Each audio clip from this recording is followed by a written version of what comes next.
Many thanks indeed for staying with us here on the Morning Brief. So let's get to have that conversation now as we stay with politics. 2027, we're counting down. Aisha Yesufu joins us live on the program. Well, social activists turned politicians, is now a member of the NDC, but not just that, she's also gone in to become a senator. Well, Aisha, good to see you this morning. You've done a lot for yourself. Social activists, you've been very involved, speaking up for many Nigerians who don't have that opportunity. So we're really very happy that you have decided to, take the bull by the horn and make this big decision. But my question to you is very simple. How do you intend to be different? Because it looks like it's a pattern for Nigerians and our politicians. Those of your predecessors who were activists some years ago, who decided to become politicians, now their voices have become weak and really very silent. So tell Nigerians just how you intend to be different if you eventually, if and when you become senator. Thank you very much. I must say that we are all politicians. I only decided to be partisan by joining a political party. First of all, for me, is the fact that I'm not leaving advocacy. I'm taking advocacy into politics. And some people might say, well, that's just words and all of that. But one of the things that I know for sure is that I've kept my words. I keep my words. For over a decade, I've been in the public space.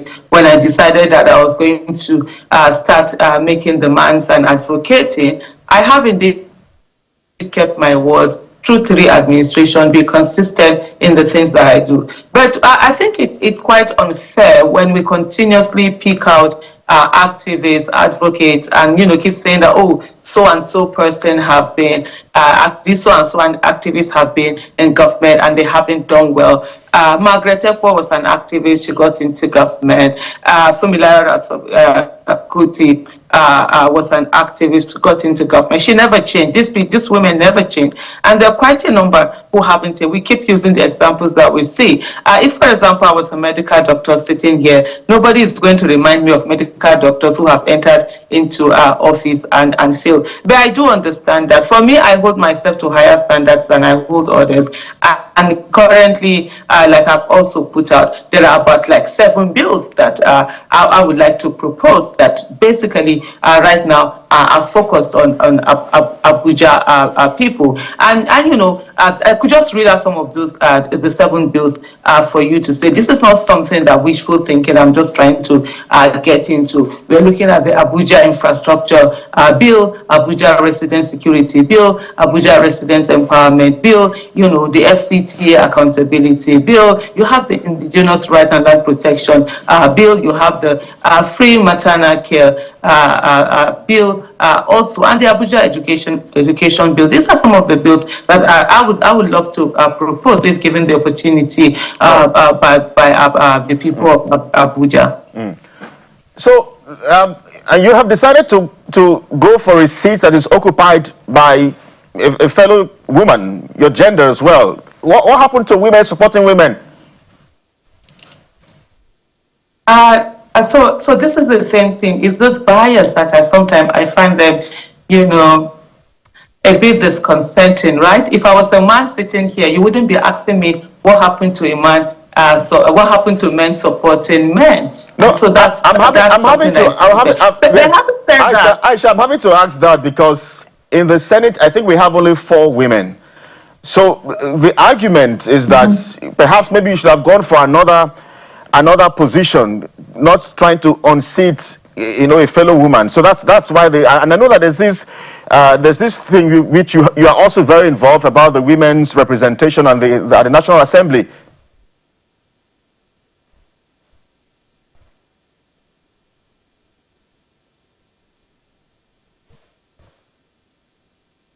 Oh, the network. We hope we can get Aisha back as soon as possible. Yeah, so I don't know whether it's my network. Yeah, it's the network. Go ahead, please. I don't know whether it's my network. Okay, I don't know. I couldn't hear you. You were breaking at certain places. But like I was saying, So the issue is also that if it's a man, you're not going to say that what happened to men supporting men, what happened to men, deliberately say, okay, let's not take some of these things and allow women. They haven't said that is the fact that, hey, here we have democracy is about choices, right? Democracy is about it's not about coronation, and at the end of the day, it's all about whom the people feel would be able to represent them better.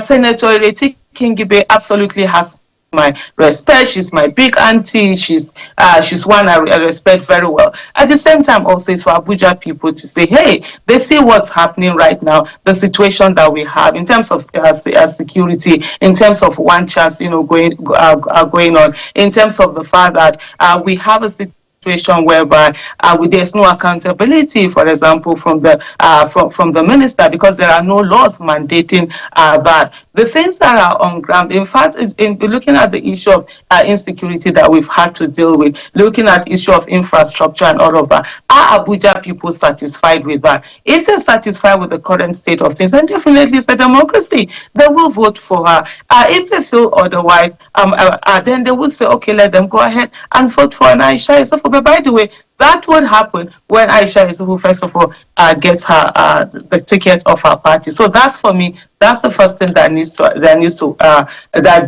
get done. But I think it's grossly unfair when we keep pitching these narratives. Nobody says what happens to men supporting men when they are running for office. Nobody says this. And so this biases, perhaps our journalists could help us by just doing away with them and just focus on the issue of what competence, what character, what capacity that candidates bring on board. Ms. Yesufu, I think Kelly actually explained himself about why he asked the question, and I'm not going to double down. I have another question, but he didn't get, because of the network. He was talking about the very little number of women in the House of Reps as well as the Senate. I think the Senate has between 4 to 6 women in that house, and we need more women representation. So perhaps if you had gotten to another senatorial district, if you have another, and then add to the list of people. But that's besides the point. Let's talk about one of the bills you've listed as part of your 7 bills that I'm particularly most interested in. And the reason is because of what we see as the spendings of the FCT Ministry of the Federal Capital Territory. So for instance, the minister has gotten a lot of flags for spending about 39 billion, I stand to be corrected, on renovation of the International Conference Center, which was renamed. He's been getting flags for the money spent on the vice president's residence, about 21 billion or 20 billion. And now I think I saw a bill presented to the Senate that was passed about 2.2 trillion naira fiscal year for the FCT. The money the FCT makes in a year, when you add FAC as well as maybe the IGR, I don't know whether it's up to 1 trillion naira, so I don't know what the rationale is in terms of such excesses. So that's why I'm just laying this foundation to show that issue of accountability is very important in every state and even the FCT. So what is the kind of framework that will insist that no matter who the minister is, whether it's Nyesom Wike or someone else, must be able to be accountable? So give us a mechanism of what this bill will do differently from whatever is the accountability structure of the FCT as we speak.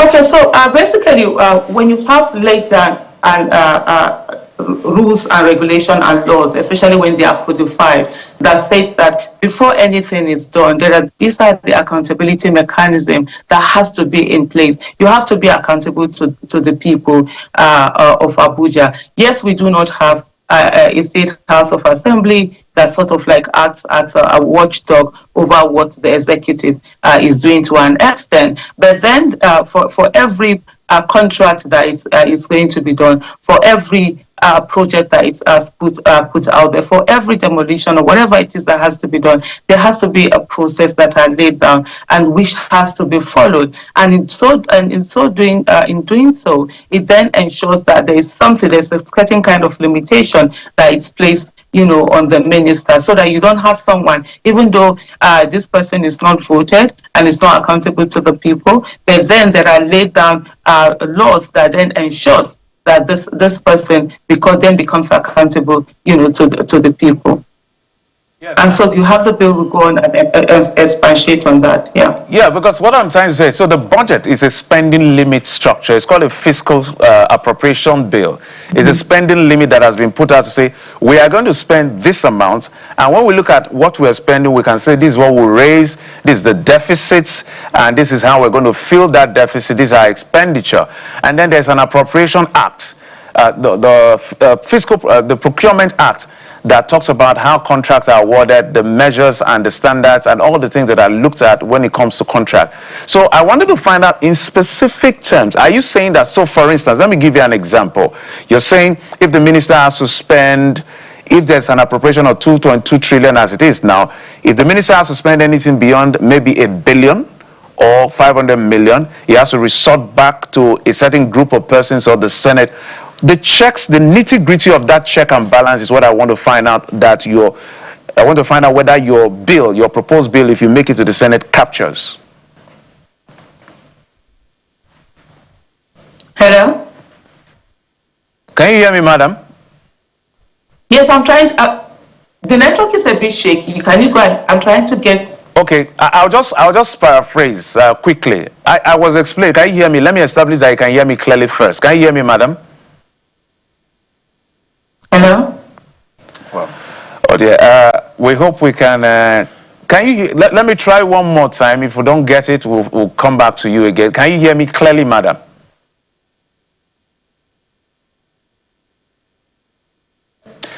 All right, we'll come back to Madam Aisha in just a moment. But while we're trying to get that sorted audio, so what I was trying to get from her, I hope she may be listening, is the fact that when you prepare a budget, that budget has components. One of those components is the expenditure, which is the spending limit, 2.2 trillion. And of course, you're going to tell us the revenue, whether it's the FAC or the IGR. Of course, there will be deficit, how you want to fill that deficit. And then even when you're awarding contracts, there is a procurement act that guides contracts. So all of that is part of the checks and balance within the system. Somehow they don't have an assembly. So I agree with her where the governor may have to go back and forth on certain kinds of spending, depending on the spending limits, or if he has to borrow, of course, he has to go to them. So I wanted to see in specific, if you say it's a FCTA accountability bill, what is going to be different from what we have now when you have an appropriation? Because when you go to the National Assembly, the Senate in this case, to present your budget, the first thing you would do in presenting the budget is to tell the Senate how the previous budget performed in terms of performance. So that's a form of accountability. So this bill, is it going to be a monthly accountability system, or just something legislative that will be clearly different from what we have? And it's an important question that you asked. Yeah, I'm particularly interested in hearing her answer to find out what is in the framework of her bill that will check, spending, the excess spending in projects, particularly in capital component of budget, because that's where the devil is in the detail. What is quoted as against what is released and what we find to have been spent. Is there an audit component of the bill? For instance, we've heard that a whopping 39 billion was spent on the International Conference Center. Is there an audit component on the bill to see what was in the books, for the execution of this project, such that in the future, when, subsequent executives, because the Minister of the FCT stands as a form of governor of the FCT. So in the future, when, subsequent executives are in office, they can defer to that legislation that has gone through, hopefully, all the way to the executive at the federal level and become law, such that they are now guided by this document. But really, it's an interesting, bill that she is coming up with. But how she intends to now, get it all through to the executive to ensure that it becomes law, if indeed she is elected. And in another part of the conversation, and I believe that you've had this with her, Jeffrey, is, if indeed she is elected come 2027, if the president retains his cabinet, she has one man to deal with. That's the minister of the FCT. So what's going to be different about her approach? Madam Yesufu, we're told that we don't have that. Okay. The other issues, we have other issues to discuss with her actually. The NDC convention, which held over the weekend. It's really going to be interesting to get her perspective on this, because one of the things that is similar between the NDC, the APC, PDP, LP, and I think ADC. You didn't mention ADC, Kelly. Well, I didn't mention ADC because they are yet to zone their teachers. I was going to say that. No, they're not zoning apparently. They're not zoning apparently. But the Labour Party, the PDP, LP, and NDC have zoned to the south. Yeah. The argument for the North states that since 1999, when we returned to democratic rule, the South has, ruled for 18 years. OBJ 8 years, Goodluck 6 years. Of course, we have Tinubu now 4 years. And so if we have another president from the South, that will be 22 years. Yeah, that's one part of the argument. One part of the argument. For the North, it's Buhari 8 years, and for Yar'Adua 2 years. That's one part of the arguments, because there's the rule of, before democratic rule as well, we've had other military and all of that. So it's been interesting to hear her perspective. We don't have no time now. Maybe we'll take a break. And when we come back after this break, we'll bring in our next conversation. Stay with us.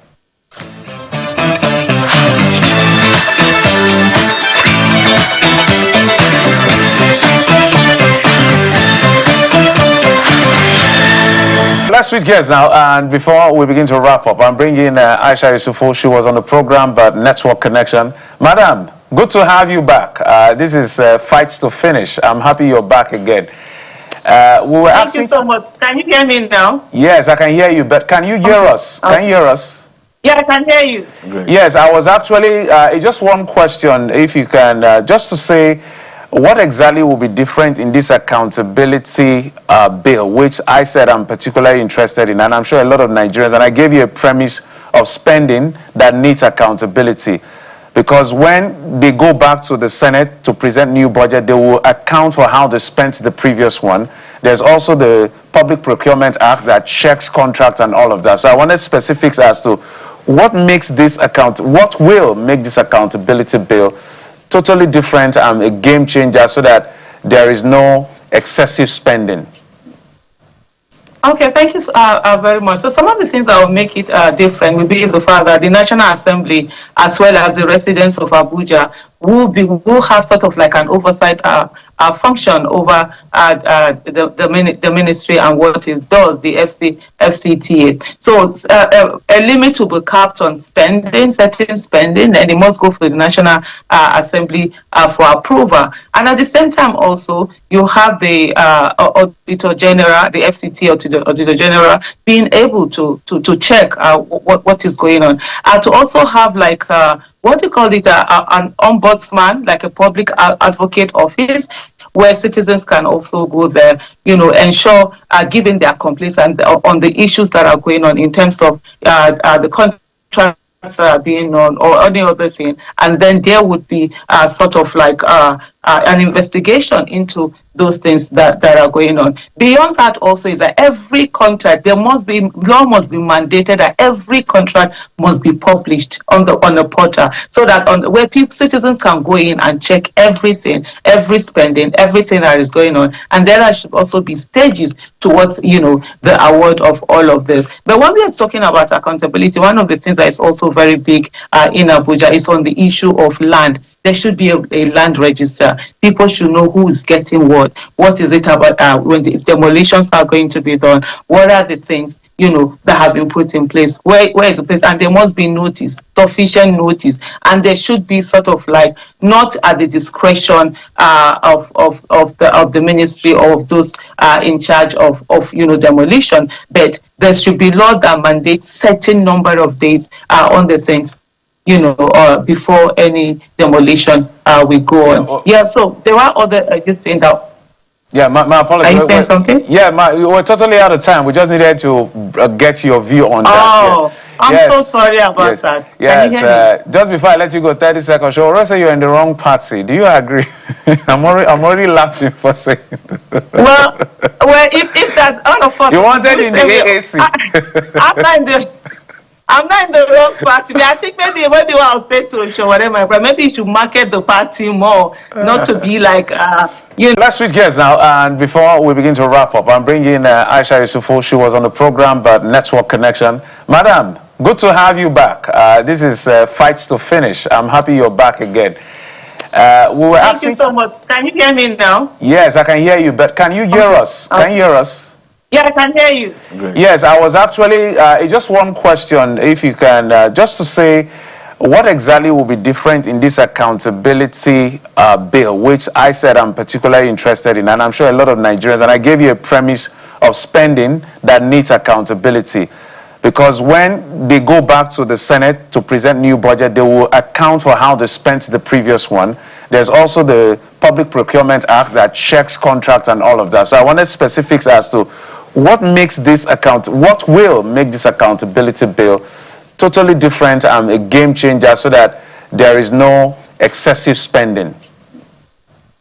Okay, thank you very much. So some of the things that will make it different will be the fact that the National Assembly, as well as the residents of Abuja, will have sort of like an oversight function over the ministry and what it does, the FCTA. So a limit will be capped on spending, certain spending, and it must go for the National Assembly for approval. And at the same time also, you have the Auditor General, the FCTA Auditor General, being able to check what is going on. To also have like what do you call it, an ombudsman, like a public advocate office, where citizens can also go there, you know, ensure giving their complaints and on the issues that are going on in terms of the contract being on or any other thing, and then there would be sort of like an investigation into those things that are going on. Beyond that also is that every contract, law must be mandated that every contract must be published on the portal, so that where citizens can go in and check everything, every spending, everything that is going on, and there should also be stages towards, you know, the award of all of this. But when we are talking about accountability, one of the things that is also very big in Abuja is on the issue of land. There should be a land register. People should know who is getting what is it about if demolitions are going to be done, what are the things, you know, that have been put in place, where is the place, and there must be notice, sufficient notice, and there should be sort of like not at the discretion of the ministry or of those in charge of you know, demolition, but there should be law that mandates certain number of days on the things, you know, before any demolition we go on. Yeah, so there are other just saying that.